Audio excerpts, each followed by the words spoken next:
hay'adda wadaniga ay waada oo ka shaqeysa arrimaha khayriga ah iyo taakulaynta dadka jilicsan ayaa masaajid ka dhagax dhigtay xarunta barakacayaasha Durdur oo ku taala duleedka magaalada Burco.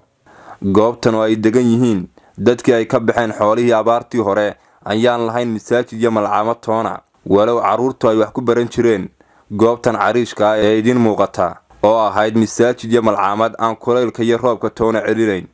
gudoomiyaha hay'adda khayriga ee ka shaqeysa arrimaha dadka jilicsan ee Iwaada Sheikh Aadan Xasan Siciid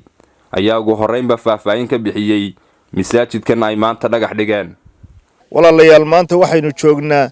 halkan xiriyahan meeshan xiriyan qaxoontiga kaamkan magaciisa waxa la yiraahdaa Durdur waxa degan 250 reer ayaa halkan degay wax masaajida iyo madrasad midna malaha marka alxamdulillah ilaahay wuxuu fursad noo siiyay maanta inaan halkan ka dhagax dhigno masaajid aan ka bilaabayno sida aad aragtaan caruurtaas ay magaranaysaa iyo waalidiintoodaas oo dhami waxa laale wax meel ay ku cibaadaystaan waxa weeyaan qoryahan ayaa u ah magaranaysaa meel ay wax ku bartaan iyo meel ay ku cibaadaystaanba marka ilaahay xamdigii maanta ayay noo suurta gashay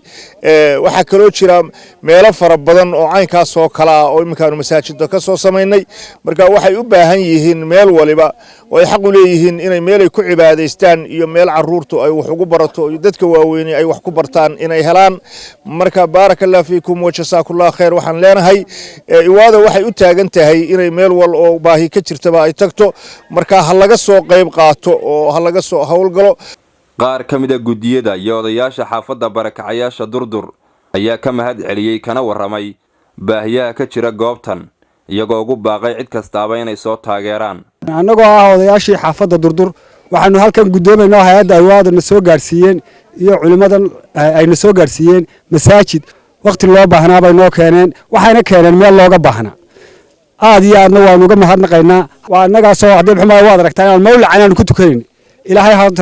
miisaanka xasanaadka ugu daro wixii bixiyay baahiyo kale oo badan haraad baanu qabnaa waxa hadii xugmaayo biyo la'aan meesha qasabada male hadii xugmaayo masjidku biyo u baahan doona layd malihin waxa la wixii hay'adaha muxsiniinka iyo ummadda muxsiniinta ay noo qaban karto waanu u baahanay. halkan waxaan uga mahad celinayaa anoo ku hadlaya afka reer Durdur waxaan uga mahad celinayaa hay'adda Iwaada khaan oo keenay masaajidka waxa weeye uu mahadsan yahay.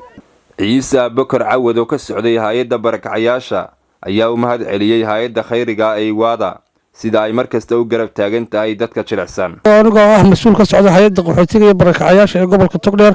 waxaan halkan uga mahadnaqayaa hay'adda Iwaada ee uu hogaaminayo Sheikh Aadan hay'adaas oo ah maanta dhagax dhigaysa masaajidka iyo malcaamadda loo dhisayo Durdurkan Kaambari. Cabdirashiid Timir maqal muuqa caalamiga ah ee Home Cable TV Burco.